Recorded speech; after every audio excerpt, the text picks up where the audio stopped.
This is the Good Neighbor Podcast, the place where local businesses and neighbors come together. Here's your host, Cabo Jim Schaller. Welcome, good neighbors. Episode number 165 of the Good Neighbor Podcast Estero. Today we have good neighbor Jaime Zabala from Advanced Hurricane Technology. Welcome. Hi, Cabo. I'm glad to be here. Yeah, pleasure. Excited to learn a little bit more about what you guys do. So let's jump right in, and why don't you share a little bit about what you do over at Advanced Hurricane Technology? Fantastic. Well, first of all, I just want to say thank you. This is a great opportunity for me and for my company to let the public know a little bit more about what we do. I'm Jaime Zabala Jr. I'm the president and the co-owner of Advanced Hurricane Technology. And this is a really well-timed podcast at the start of the hurricane season because it's so crucial to start preparing for the hurricane season that's coming up.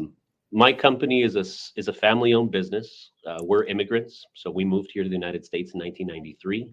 And in 1994, we started our first business. It was my mother, Fernanda, and my father, Jaime, who immigrated from Ecuador in the pursuit of the American dream.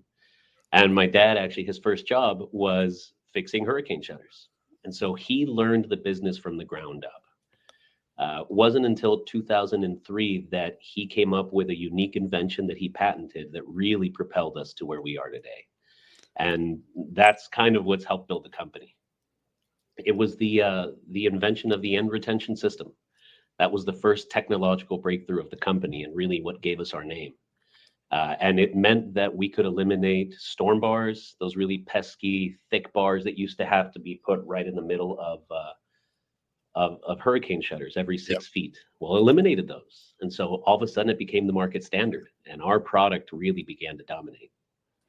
You know, about 80% of my business is business to business. We have clients and dealers from Texas, Louisiana, the Carolinas, all throughout Florida. Back in 2019, we started another business in Puerto Rico, and that is now serving all of the Caribbean. And so we've had the opportunity to take this technology that we've developed and really grown it throughout most of the hurricane-prone regions that we're able to protect. We now have also a smaller arm of the business that's business to consumer. We're doing installations, service, and repair. That's one of the things that a lot of people don't know about us. We don't just invent the products, design them, manufacture them, engineer them. We also install them now as well. And so that's something that it's been our coming out party here in 2023. And we did a great job, and we're hoping to keep that side growing. Absolutely. It's got to constantly be growing. Things are changing, technology changes. So I know your family was involved in the business, but how did you get involved in the business? Just following your roots? Yeah, well, I actually grew up here in Southwest Florida. I went to Pelican Marsh, Point Siena, Pine Ridge Middle, Gulf Coast High, and then I played golf for 3 years at Florida Gulf Coast University. Interesting. And so in my junior year, I had to make the decision what I was going to do with my life. And I got an internship with NASA. Wow. And so at the time I was studying computer science, and it really led me in the direction of engineering and aerospace for the next 10 years. That's what I did from 2009 through 2019. Wow. I was working up in Greenbelt, Maryland for Goddard Space Flight Center, helping to design satellites and write software, test software, and later on I moved into management. And so that was my dream, and my dream came true. But in 2018, Dad started having some health issues, started planning the succession, what was going to happen with the business, and we really wanted to keep it in the family. And so me having 2 small kids of my own and being married, I decided to move down to Southwest Florida because it's a great place to raise kids. That's where I grew up. And so that was really what pushed me this way. And I brought a lot of the technological know-how and management skills that I developed with NASA. I brought them here. And so it was an opportunity for me to see what I could really make of it rather than, working for somebody else, be the guy in charge and see what I could do. Yeah, and apply your knowledge. I love that. So talking about the industry, and the technology side of things, are there any maybe myths or misconceptions that we can clear up for our listeners?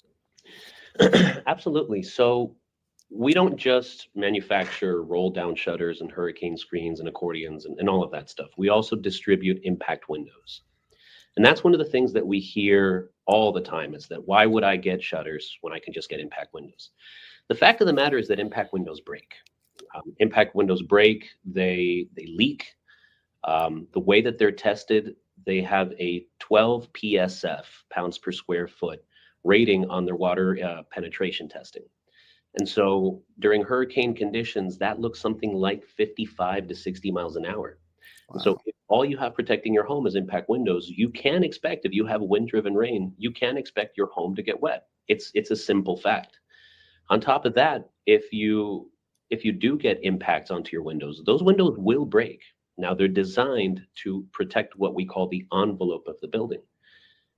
But they're going to need to be replaced if they take multiple impacts. That's not something I would feel comfortable standing behind. Moreover, that they also do get glass shards that can fly into the home. And so those are the things that are important to keep in mind. There are some windows in your home that I would be fine having impact windows on, especially in my house. But the really crucial ones, I always protect with hurricane shutters. I put aluminum, I put time tested and approved materials between me and the storm. And that's the really important thing. So much of the industry has gone that way and so much of the design is going that way, but you just can't replace physics. Yep. And one thing I've learned recently too that, I never thought of it, but it's a great fact is that the number of storms we've had down here recently, they've I want to say weakened maybe the windows over time. So they're at a certain level Yeah, impact wise, but maybe the seals get loose and you get water in there. Now you get mold. you're exactly right. And so that's actually one of the things that Florida Building Code, they commissioned the University of Florida and some of their experts to actually go and look to see what the long drawn out aspects of Hurricane Irma were. And one of the things that they found is that impact windows, if you're thinking about it physically, you've got a tremendous amount of force and pressure that is pushing against those windows.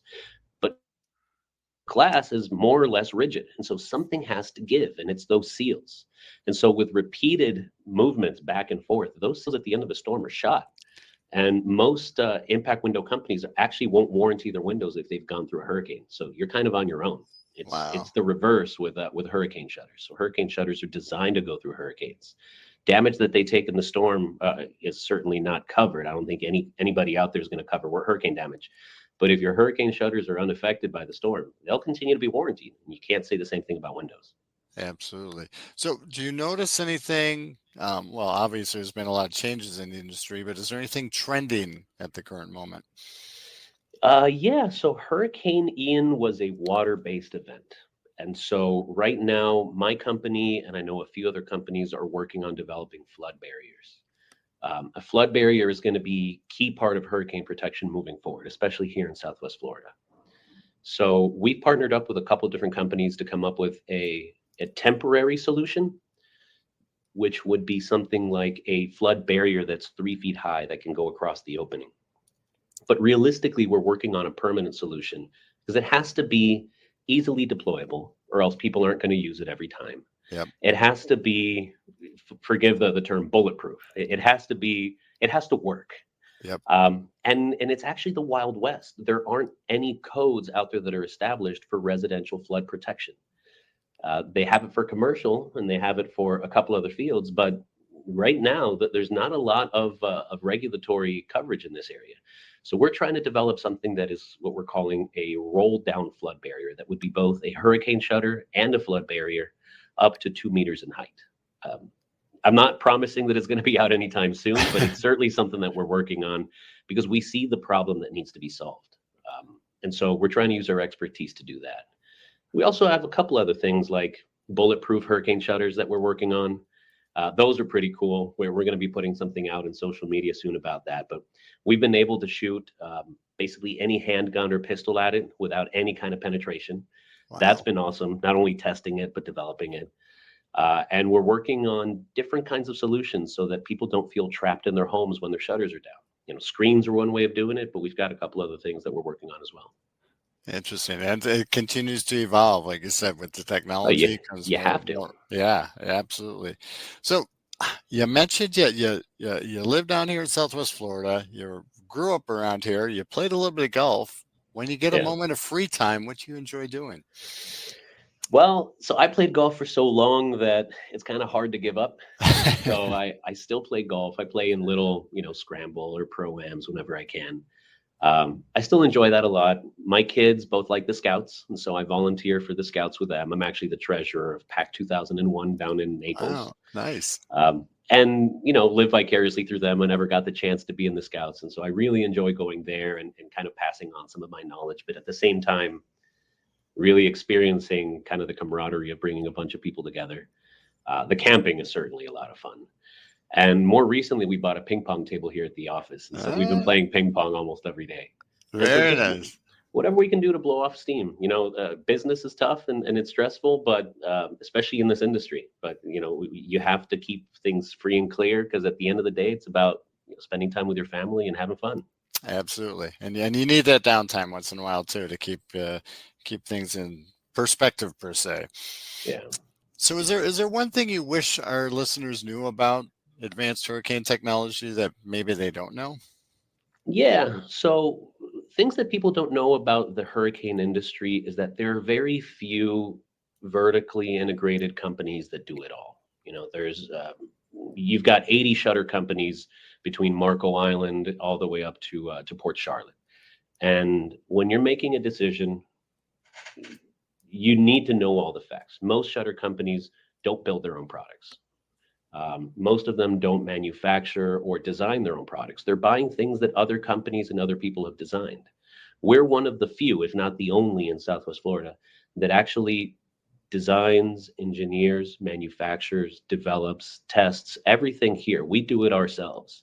Um, if you look at any other, maybe some of your friends or have hurricane shutters on their home and they were installed by company XYZ, the chances are if you look at that bottom slat, you're going to see our name there because we developed that technology and we have it registered with Florida State.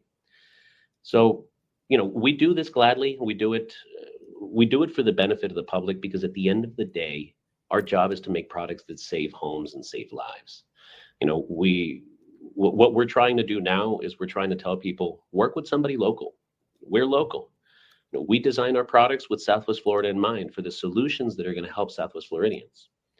And I just want to make that call out there. People need to look at what companies out there exist, what they do.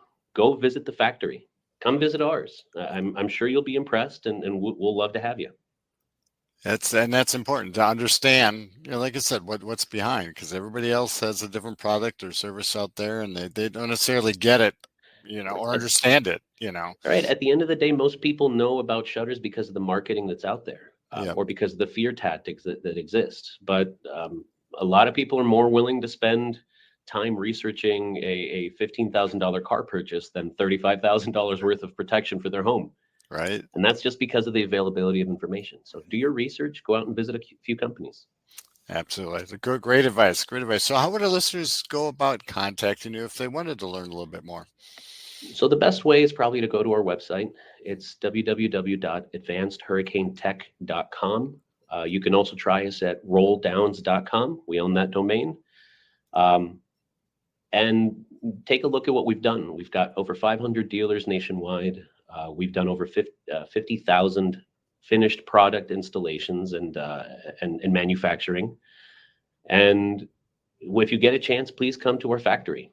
So you can not only see what the products would look like, but you can also see how they're built. We'll show you the quality control that goes into every product, and you can get to meet the people that actually make it.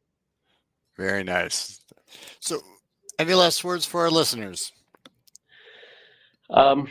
Yeah, the last thing is, not only is protecting your homes and protecting lives important, but it's educating people about hurricane protection. One of the things that we're most proud of is that we've started the AHT Education and Advocacy Fund.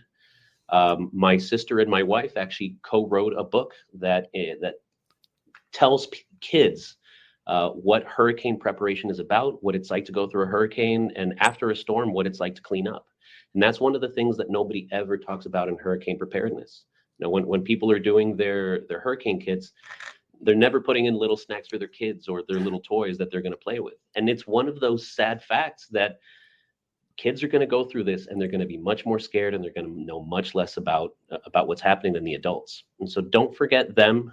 We are looking for people that want to help us spread this book out to other schools. Our goal is to give a copy of this book to every kindergarten through second grader in Southwest Florida. So far, we've gotten enough donations to do 2 schools, and we'd love to do the rest of the public school system. I love it. Looking out for everybody in the community, especially the kids, very important. Yeah. It's been a pleasure getting to know you. Thank you for being such a good neighbor. Yeah, and I hope to see you on the community here soon.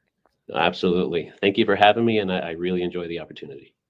Thank you for listening to the Good Neighbor Podcast Estero. To nominate your favorite local businesses to be featured on the show, go to gnpestero.com.